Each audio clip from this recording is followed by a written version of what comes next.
Słowa Ewangelii według świętego Łukasza. Jezus wszedł do Jericha i przechodził przez miasto. A był tam pewien człowiek imieniem Zacheusz, zwierzchnik celników i bardzo bogaty. Chciał on koniecznie zobaczyć Jezusa, kto to jest, ale nie mógł z powodu tłumu, gdyż był niskiego wzrostu. Pobiegł więc naprzód i wspiął się na sykomorę, aby móc go ujrzeć, tamtędy bowiem miał przechodzić. Gdy Jezus przyszedł na to miejsce, spojrzał w górę i rzekł do niego: Zacheuszu, zejdź prędko, albowiem dziś muszę się zatrzymać w Twoim domu. Zeszedł więc z pośpiechem i przyjął go rozradowany. A wszyscy widząc to szemrali. Do grzesznika poszedł w gościnę. Lecz Zacheusz stanął i rzekł do Pana: Panie, oto połowę mego majątku daję ubogim, a jeśli kogo w czym skrzywdziłem, zwracam poczwórnie. Na to Jezus rzekł do niego: Dziś zbawienie stało się udziałem tego domu, gdyż i on jest synem Abrahama. Albowiem Syn Człowieczy przyszedł szukać i zbawić to, co zginęło. Zacheusz, podobnie jak niewidomy z wczorajszej medytacji, chciał zobaczyć Jezusa. Jego problemem był niski wzrost i tłum, który towarzyszył Jezusowi. Wczoraj powiedzieliśmy sobie, że o wiarę trzeba walczyć, trzeba ją nieustannie rozwijać. Zacheusz jest przykładem człowieka, który walczy o swoją wiarę.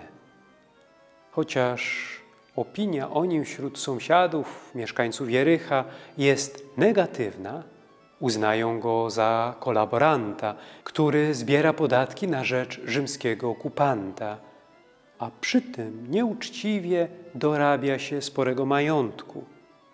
To jednak chęć spotkania Jezusa odrywa go od doczesnego stylu życia i przemienia je. Zacheusz musi chociaż na chwilę opuścić swoje podatkowe biuro, komorę celną i wejść w tłum ludzi, którzy go szczerze nienawidzą. Mało tego, wystawia się na pośmiewisko.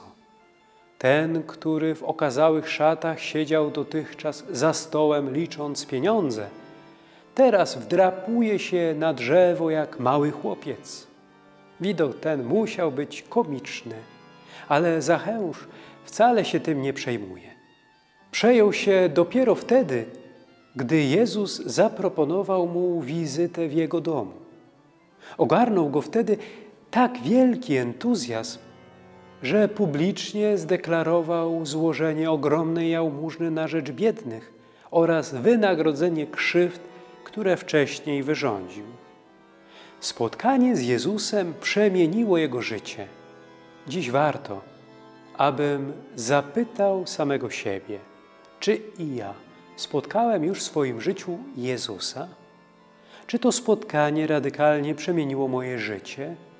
Jeśli nie, to szukajmy Jezusa. Starajmy się zobaczyć Go oczami wiary. A jeśli tak, to warto przez chwilę wrócić myślami do tego momentu. Niech to spotkanie w nas na nowo odżyje.